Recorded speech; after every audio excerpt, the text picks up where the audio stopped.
so long is like alchemy. Jumping right into this because obviously it's long now.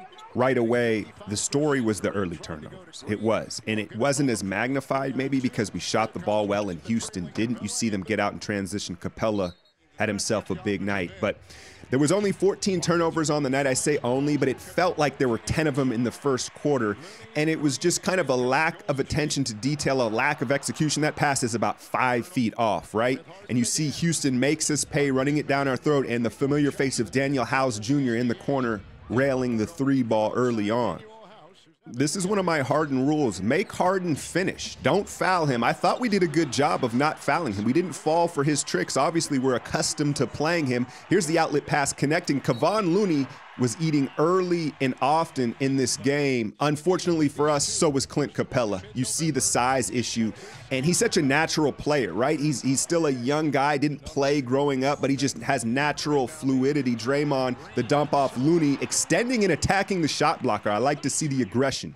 I'm telling you, the way Looney performs against this Rockets team, Daryl Morey is going to throw him a bag. There's Klay, high pressure, gets the easy one. And Klay Thompson, y'all, I think he wants that all-star vote, right? Like, Klay's like, I ain't missing the all-star game. I don't know about you, Day-Day, but look at him close out, block Harden's 3, but then you see Barnett's rule at play. The air ball goes to the offense. Capella finishes. KD driving hard at Tucker, the pull-up.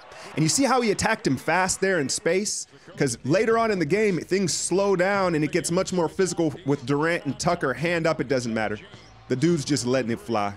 But then on the other side, Durant finds himself butt naked on the line. That's easy, warm-up jumper. And I thought overall, despite the numbers, despite what the media is talking about today, we defended Harden very well. He shot the ball 32 times. You see KD retreat and recover at the rim. Here's this, and this Steph, look, man, there's various things going on here. Steph is not happy. He is not engaged with basketball right now because his turnovers, his body language, we've all watched Steph enough to know that he's just not feeling things right now. And he had a bunch of turnovers early on. Like I said, Klay was dialed in. And for the most part, shooting good shots for Klay. Looney, the switch out on Harden. Watch this complete side contest from Looney. On the strong side, that is key. It's got to be on the ball side. But I think that that's the safest way to defend the 3-ball against Harden, right? Without getting hit with the cheap one. Steph, just a little hesitant. I also think Austin Rivers' size and speed bothers Steph a bit. 13 offensive rebounds for the Rockets. James Ennis looking like a young grandfather. Didn't do much damage. Most of that was done by Capella and Tucker in there. But the rebounding battle was even. Steph gets to the rim and one, but just look at the body language, right? He doesn't seem like he really wants to be there. And then I think everybody enjoyed this thoroughly, except for Harden. Takes the elbow to the jaw, spins around. He's been knocked out. Looney kept playing. Harden would stay down. He'd go to the locker room for concussion protocol. And I have to admit, I did not want him to leave this game. And then I felt strange that I felt that way because usually it's like, oh, get him all the way out. I'm tired of watching him, right? But with CP and Gordon already out, it would have just stole the luster of this game. Look at Klay breaking my 3-dribble rule, rocking Capella. If he gets all the way to the rim, I'm fine with it. It's when he takes a bunch of dribbles into a jump shot is when he's out of pocket. But speaking of pockets, look at him pick Capella's in the post and then go coast to coast. And like I said, I think that we're going to see Klay try to make a strong all-star game bid here up into February. But let's be honest, it's really about the results. If we're winning and he's playing well, everybody's good. But if not, it becomes an agenda. Draymond's usually not that inaccurate. He'll make turnovers, right? But they're out of aggression. These turnovers from him lately have just been inaccurate, and I think it's because he just doesn't want the ball. He's trying to get rid of it too quick. Iguodala, I'd love to see him try to draw a foul on an ISO'd Harden there. All he has to do is elevate. Got to take advantage of that against players like Harden where it could really change the dynamic of the game. KD scooping and finishing here to end the first with the staggered minute, second quarter at Steph time, right? Remember how fast and strong he looked in the beginning of the year, how decisive his dribbling was? I don't think it's physical. Obviously, he had time off from the groin. There's something going on upstairs, more Draymond inaccuracy. That pass is there, but you got to hit him in the hands. And here's what really masked the turnovers. Like I said, Houston didn't shoot well to start this game. That's why it felt like, all right, we're playing well, we have the lead. Not so much. Houston just started off cold like we've seen before, but you knew the law of averages would eventually start to show its face. HOU Jr., yeah, he's shooting the 3-ball. That's his second in the first half. Steph is like, all right, after about 4 or 5 turnovers, you saw him pep up a little bit, like, I got to get this together. And then like most females on the gram, he's willing to take the shot from behind to get the extra points. This is what sets superstars apart, the fearlessness. Look at that pass. He decides to thread the needle to S. After 5 early turnovers, he still plays fearless. Look, Steph didn't play bad. He just played uninspired. There's McKinney railing the 3, and I thought Zoe needed more time. I feel like I've said that several times over the last few weeks. Another one, not even close. Now, here's the most disturbing thing about it. Look at Steph, doesn't even feel a type of way. Usually, he wears it when he messes up. Steph was just kind of impartial after all these turnovers. Looney, extendo clip, hung in the air and gets the and one.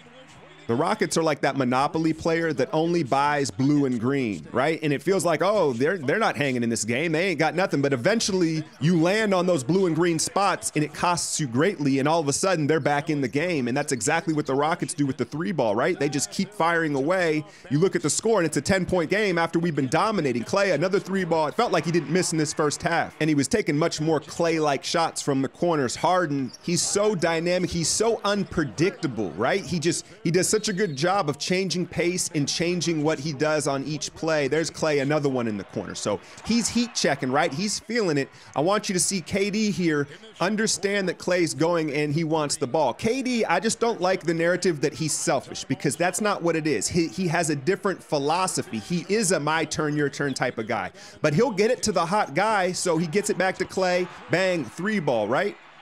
I show you that to show you this a few plays later. Clay missing, he's taken quite a few more shots. Look at KD call for the ball in the corner, and Clay instead forces up a tough one. Look at Durant, he's frustrated. He's like, hey, Clay, return the favor. Again, this is philosophy. Neither of these guys are selfish. Well, Clay may be a little selfish, but to end the quarter, outlet pass the dunk, and Clay, look at, runs down and daps him up, realizing, yeah, man, my bad, my bad. These type of things happen within the game on every team every night. The important thing is you communicate and you talk to each other about it. If KD just holds on to it, doesn't say nothing, it can grow. They need to communicate. Third quarter, Steph trying to get loose on Austin Rivers, gets the and one. Look, the only man that can stop Steph Curry is Steph Curry, right? But Austin Rivers can be a more discouraging defender than others. There he gets beat back door. So Steph got to the rim quite a bit. He ended up being the leading scorer for us, right? But it didn't feel that way throughout the game. There's the pick and roll, the dynamic decision-making from Harden. He doesn't always shoot it despite what it feels like. And then these 3s from Rivers were huge. Again, Golden State's defense playing inside out. Who picks up Rivers in transition? That's just sloppiness. And I thought those 2 3s from Rivers completely changed the flow of this game. Timeout Kerr. I thought Draymond had himself a nice night, and look at the elevation, a little better elevation on this finish than we've seen this last month. I also thought for whatever reason, Houston kind of gave him more respect in the spacing department, and then this is where things just got indecisive and sloppy. KD out of bounds. Let me ask you this. If Durant signed a 4-year deal, does Steph make that pass to the corner right there, or does he just pop the 3? Austin Rivers with his meth-like rhythm, right? He has an awkward style, kind of like Lonzo, right? But he gets hit nasty here. And I just want to point this out. I talked about him being underrated, right? But it just seems like his teammates don't like him for whatever reason, because he is really chipped up here. They just keep playing. They don't take the foul. I guess Tucker tried to take a foul there. Steph rails a 3. No one even goes down to that side of the court to check on him. And I think that just speaks to who Austin Rivers is. I don't know any details about it, but whatever team he's on, he gets traded from, and guys seem to be happy when he gets traded. The thing with Harden is, even if you're defending him well and he's not going, eventually he's going to get going just because of the amount of usage that he has, right? His opportunities allow him to find a rhythm regardless of how he's shooting. I also thought we overhelped on him. He's already going to give you a 40-piece. You might as well just let him score on an island and not let their other shooters get open looks and perhaps find a rhythm. And then winding down the third, all of a sudden, we've landed on Boardwalk and Park Place a few times, and the Rockets are back in this game. Rewatching this game again this morning, in hindsight, without the motion behind it, Brandon Knight hit some just really unaccounted for baskets. He hit a 3, he got to the cup a couple times, and their bench guys just gave them more than our bench did, frankly. Here's Draymond in the post answering with the and one. 9, 11, and 8 for Draymond in a solid performance, though he did struggle to keep Capella off the glass. Capella had 21 boards. Jerebko, this was a huge three. You see the game is a 2-point game here in the fourth. So this is Curry's second unit time to the cup, housed at the rim by Looney. You see what I did there, but watch Livingston. He's looking for Steph the whole time here. And I think what we're seeing is some unintended consequences of this new rotation for Steph, because not only is it affecting Steph, but it's affecting the second unit because it's breaking flow. When Steph's out there, they are all like, all right, Steph, it's your turn. Go ahead, take over, as you're going to see him do here with this little skip to my Lou move.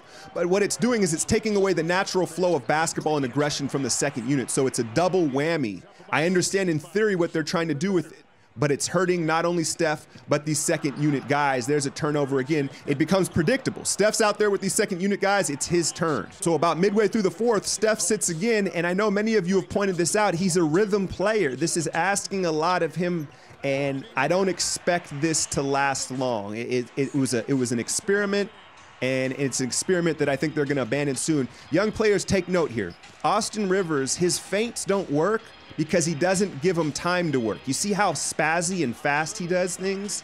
The defender doesn't even react to half his moves because they're too fast. He doesn't sell them. His irky-jerky style, if he slowed down, his quickness would magnify. So after Clay hoisted up a couple ISOs, KD was like, all right, fine, it's my turn.